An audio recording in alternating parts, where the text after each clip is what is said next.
அனைவருக்கும் கர்த்தராகிய இயேசு கிறிஸ்துவின் இனிய நாமத்திலே வாழ்த்துகளையும் வரவேற்பையும் கூறிக்கொள்கிறேன். ஏசாமியுடைய படத்தை நீங்கள் பார்த்துருப்பீங்களா? பார்த்துருப்பீங்க. அதுக்கு மாலை போட்டிருக்காங்களா? யாருமே மாலை போட மாட்டாங்க. ஏசாமியுடைய படத்துக்கு எங்கேயுமே மாலை போட மாட்டாங்க. ஏன் தெரியுமா?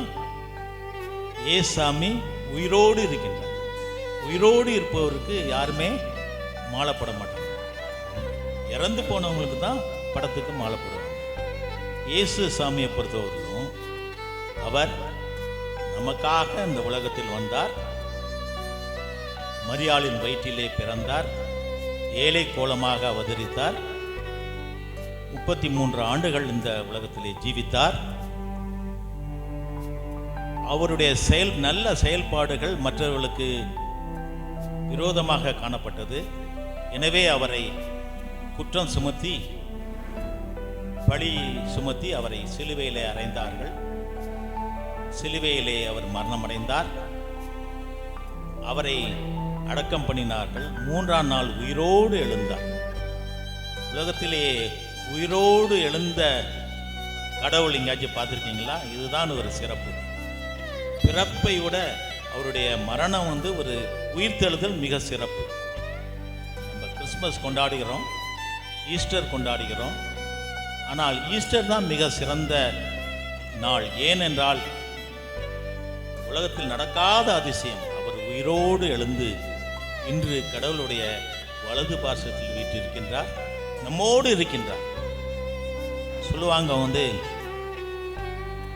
பழைய காலத்தில் தேவன் மேல் உலகத்தில் இருந்தார், அவர் யாரும் பார்க்க முடியாது, ஒரு சத்தத்தை தான் கேட்க முடியும். இயேசு கிறிஸ்துவின் காலத்திலே, புதிய ஏற்பாட்டின் காலத்திலே இயேசு அருகிலே இருந்தார். அவர் உயிரோடு எழுந்து தனது பிதாவோடு இணைந்திருக்கும் பொழுது இங்கே பரிசுத்த ஆவியை நமக்கு அனுப்பியிருக்கின்றார். எனவே ஒவ்வொருவருடைய இதயத்திலும் உடலிலும் பரிசுத்த ஆவி நிறைந்திருக்கின்றது. எனவே அவர் நம்மோடு இருக்கின்றார், சதா காலமும் உயிரோடு இருக்கின்றார். நம்முடைய குறைகளை, நம்முடைய இழப்புகளை அவர் சொல்லும் பொழுது அவர் அதை உயிர்ப்பிக்கின்றார். அந்த இழப்புகளை திரும்பி தருகின்றவராக இருக்கின்றார்.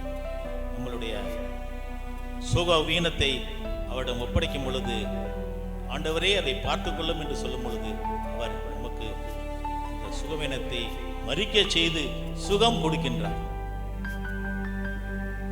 எனவே அவரை இந்த நல்ல நாளிலே, ஈஸ்டர் தினத்தன்று நாம் நம்மை அவரிடம் ஒப்படைப்போம். சந்தோஷத்தின் சமாதானத்தை பெறுவோம்.